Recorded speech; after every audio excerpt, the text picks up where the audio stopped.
Bonjour et bienvenue à toutes et à tous pour ce moment de culte autour de ce dimanche de la Pentecôte.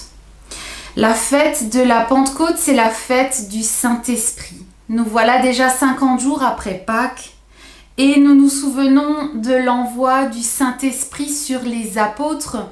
Mais bien au-delà d'une fête du souvenir, nous voulons vivre encore aujourd'hui cette fête de l'Esprit, vivre encore aujourd'hui de cette vie, de ce souffle nouveau du Saint-Esprit qui vient sur les disciples pour faire d'eux les témoins de l'Évangile partout autour de la terre. Viens donc Saint-Esprit, toi que je ne vois pas, toi que je n'entends pas toujours mais qui ouvre mes oreilles, toi dont j'ignore parfois le chemin mais qui ouvre ma route, toi que je ne sens pas toujours mais qui est la source de tout amour, toi que je ne connais pas mais qui est un grand vent de liberté. Viens souffler, viens ouvrir mes oreilles et mon cœur pour que je puisse t'accueillir et te recevoir. Amen.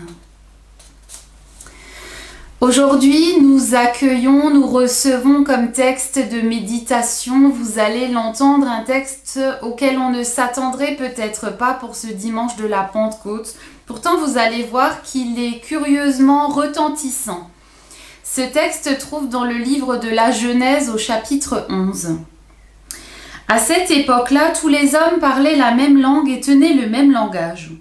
Lors de leur migration depuis le soleil levant, ils découvrirent une vaste plaine dans le pays de Shinéar, et ils s'y établirent. Ils se dirent les uns les autres « Allons, moulons des briques et cuisons-les au four ». Ainsi, ils employèrent les briques comme pierre et le bitume leur servit de mortier. Puis ils dirent « Allons, construisons-nous une ville et une tour dont le sommet atteindra le ciel. Alors notre nom deviendra célèbre et nous ne serons pas disséminés sur l'ensemble de la terre. » L'Éternel descendit du ciel pour voir la ville et la tour que les hommes construisaient. Alors il dit « Voici qu'ils forment un seul peuple, parlant tous la même langue, et c'est là ce qu'ils ont entrepris de faire. Et maintenant, quels que soient les projets qu'ils concevront, rien ne les empêchera de les réaliser. Eh bien, descendons et brouillons leur langage pour qu'ils ne se comprennent plus. » Et l'Éternel les dissémina loin de là sur toute la terre. Ils cessèrent donc la construction de la ville, c'est pourquoi on l'appela Babel, parce que là, l'Éternel avait confondu le langage des hommes de toute la terre, et c'est à partir de là qu'il les a dispersés sur toute la terre. Chers amis, vous aurez reconnu ce texte bien connu de la tour de Babel. Un texte qu'on connaît, qu'on a déjà certainement entendu, pour ceux qui ont fréquenté parmi nous l'école du dimanche. Curieux comme choix de texte, pourrait-on dire, pour ce dimanche de la Pentecôte. Déjà un texte de l'Ancien Testament qui n'a peut-être rien à voir avec l'épisode de la Pentecôte. Souvenez-vous, la Pentecôte, c'est ce texte dans le livre des Actes où on nous raconte comment les disciples qui attendaient la venue du Saint-Esprit que Jésus leur avait promis, comment ces disciples ont reçu le Saint-Esprit qui est descendu sur eux comme des langues de feu. Et comment, à partir de ce moment-là, les disciples sont partis sur les routes pour témoigner, pour raconter ce qu'ils avaient vécu avec Jésus. C'était là, en fait, le début de l'Église. Pourtant, quand on réfléchit un peu, quand on compare ces deux textes, on pourrait dire que cet épisode de la tour de Babel, c'est un peu l'anti-Pentecôte. Revenons quelques instants au texte. On nous raconte dans la Genèse qu'à une époque révolue, tous les humains parlaient la même langue. Un jour, alors qu'ils découvrent une plaine, ils décident de s'y installer et de construire une ville, et dans cette ville, une tour. Cette tour, précision importante, doit atteindre le ciel. Mais ce projet ne plaît pas à Dieu, qui brouille leur langage et les dissémine sur toute la terre pour qu'ils ne se comprennent plus. Voilà ce que nous raconte le texte de la Genèse. Pourtant, ce qui me surprend toujours dans ce texte, c'est que quand je le lis de façon très littérale, au départ, ce projet des humains me semble une bonne idée. Les humains décident ensemble de s'installer, de construire une ville. Ils se mettent d'accord sur le fait de construire une tour, ensemble. Ça semble bien, non ? Surtout aujourd'hui quand on imagine le nombre de pays où l'on ne s'entend plus, même quand parfois on parle la même langue. Ça semble bien, non, quand des humains arrivent à s'entendre pour faire des choses ensemble, comme ce grand projet de construire une tour, la tour de Babel. Alors pourquoi est-ce que Dieu s'oppose à ce projet ? Dans le récit de la Genèse, il y a une précision importante qu'il ne faut pas négliger. La Bible, elle va plutôt rarement dans les détails. Quand le texte donne des précisions, elles ne sont pas là par hasard. Par exemple, quand il nous dit que la tour que les humains voulaient élever devait aller jusqu'au ciel. Un détail, pourrait-on dire.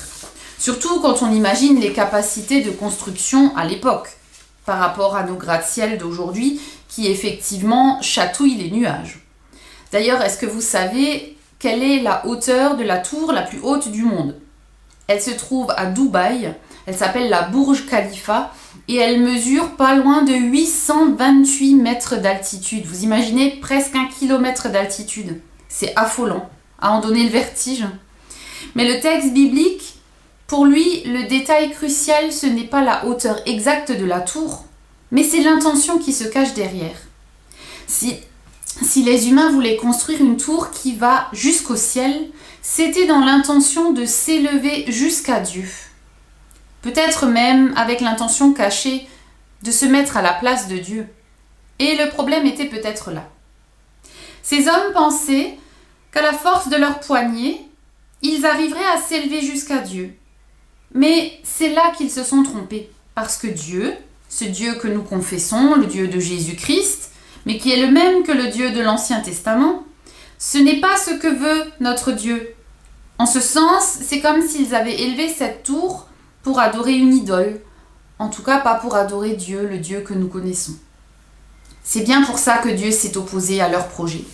Jésus le dira plus tard, Paul aussi, Martin Luther aussi et les théologiens du protestantisme. Le christianisme, c'est la seule religion qui parle d'un Dieu qui s'abaisse jusqu'aux hommes et pas de tous les efforts que les hommes doivent faire pour s'élever jusqu'à Dieu. Bien sûr, c'est difficile à comprendre. Parfois, c'est même plus valorisant d'être récompensé pour ses efforts, de mériter ce qu'on reçoit.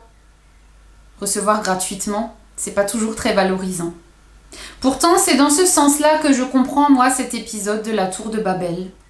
Il nous parle des efforts épuisants des hommes pour s'élever jusqu'à Dieu, alors que la Pentecôte nous parle d'un Dieu qui descend jusqu'à nous par son Esprit Saint pour nous aider, nous assister, nous consoler.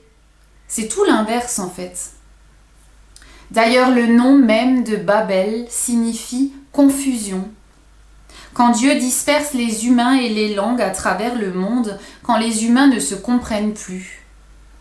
Notre verset du jour va dans le même sens, ni par force, ni par puissance, mais par mon esprit. Vivre la Pentecôte, c'est reconnaître que nous avons besoin du Seigneur, que nous n'y arrivons pas tout seuls. C'est finalement faire un choix, nous épuiser dans nos efforts stériles pour nous élever nous-mêmes jusqu'à Dieu, ou alors nous laisser porter par son Esprit Saint qui nous est donné pour avancer plus léger sur le chemin. Comment voulons-nous vivre, avancer, marcher, œuvrer aussi ? Aujourd'hui, c'est le dimanche de la Pentecôte. La Pentecôte, c'est, je le disais, la fête du Saint-Esprit. Pourtant, dans nos églises, le Saint-Esprit, c'est un peu le parent pauvre de la Trinité. Dieu, le Père, on le connaît, on peut en parler. Dans la confession de foi, on parle d'un Dieu qui a créé le monde et les humains. Jésus, le Fils, on le connaît. Il a vécu sur la terre. On en parle à toutes les fêtes chrétiennes à part la Pentecôte. Il est mort et ressuscité. Le Saint-Esprit, lui, il est plus mystérieux. On a beaucoup plus de mal à en parler, à le décrire, à le situer. Et il faut dire que ce qu'on a appris au catéchisme ne nous aide pas beaucoup. La confession de foi nous dit « Je crois au Saint-Esprit, la Sainte Église universelle, la communion des saints, la rémission des péchés, la résurrection de la chair et la vie éternelle. » Honnêtement, vous y comprenez quelque chose, vous, à la première lecture ? Ça n'a pas l'air tellement simple et ça n'a pas l'air tellement vivant non plus. Peut-être parce qu'en tant qu'humains, nous avons voulu exprimer l'inexprimable, toucher de l'ordre de ce qui est intouchable, appréhender ce qui n'est pas seulement naturel mais aussi surnaturel. Pour nous, c'est tellement difficile de comprendre qu'il y a une réalité spirituelle qui nous dépasse. Et à force de croire que la vérité n'est que dans ce qu'on peut voir et toucher, on vient à passer à côté de tout ce qui est inexplicable.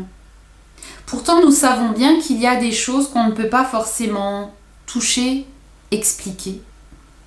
L'amour, l'amitié, la joie, ça ne se touche pas, ça ne s'explique pas.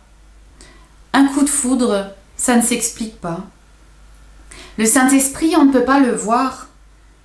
Et nous avons peut-être pour cela du mal à parler de lui. Pourtant, on peut voir ce qu'il fait, ce qu'il produit dans nos vies et dans le monde. Jésus le disait déjà, on reconnaît un arbre à ses fruits. Le Saint-Esprit aussi, on le reconnaît à ses fruits. Le Saint-Esprit, nous raconte la Bible, c'est Dieu présent dans le monde, ici, aujourd'hui, dans nos vies, dans l'Église, dans nos engagements. Il nous est donné, parce que Jésus a quitté ce monde à l'ascension et il l'a dit, je pars et il est avantageux que je parte pour qu'un autre vienne, cet autre c'est le Saint-Esprit.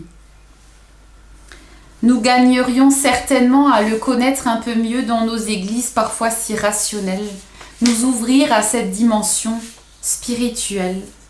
C'est tout ce que nous raconte la Pentecôte. Jésus a demandé aux disciples d'attendre le Saint-Esprit avant de partir sur les routes, parce qu'ils avaient besoin de cette force spirituelle donnée, offerte, pour aller sur les routes partout témoigner. Ils avaient besoin du Saint-Esprit qui devait les enseigner et leur rappeler tout ce que Jésus leur avait dit. Mais le Saint-Esprit, c'est aussi une puissance, une force de vie, un souffle d'espérance et de courage dont les disciples avaient besoin. Ils n'auraient pas eu assez de force pour accomplir tout seuls la mission que Dieu leur a confiée. D'ailleurs, Dieu ne leur a jamais demandé de tout faire tout seul.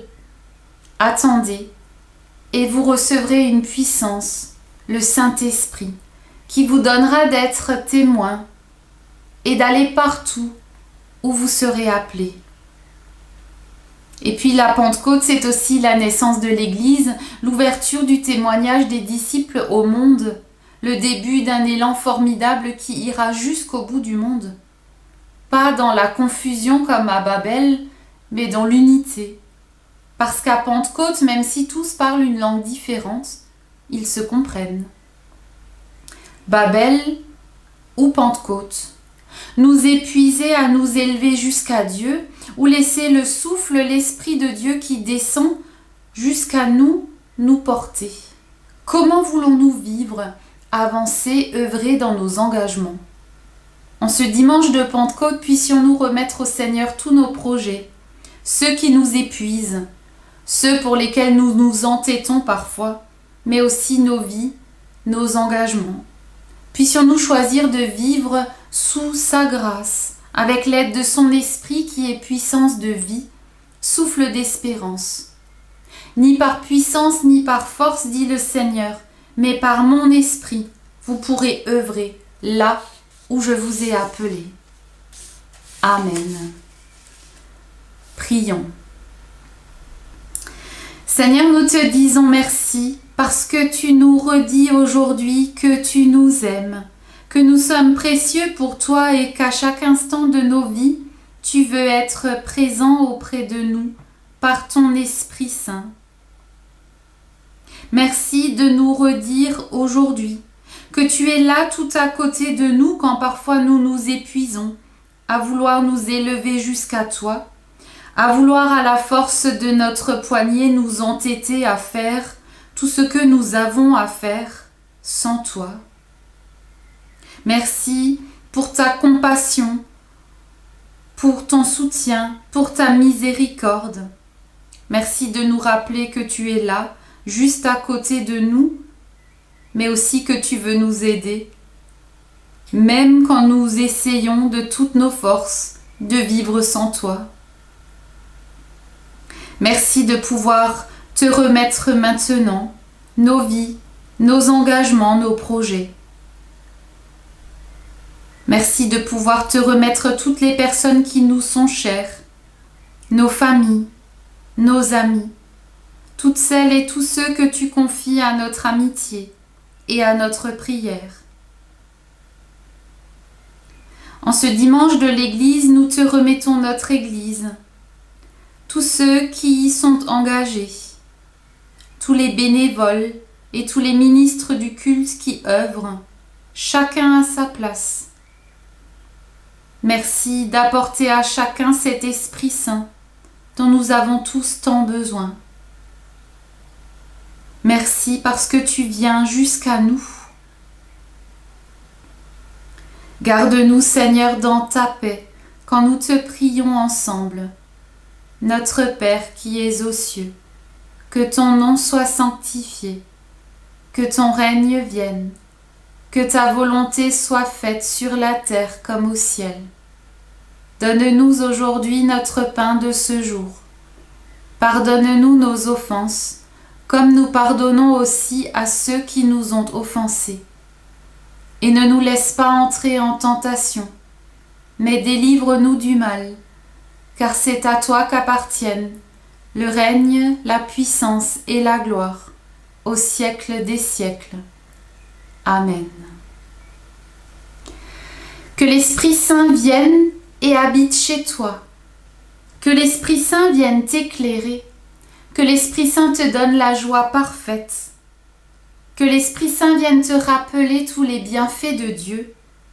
Que l'Esprit Saint vienne rafraîchir ton âme. Qu'ainsi Dieu te garde et te donne sa paix. Amen. Et belle journée et belle semaine à vous.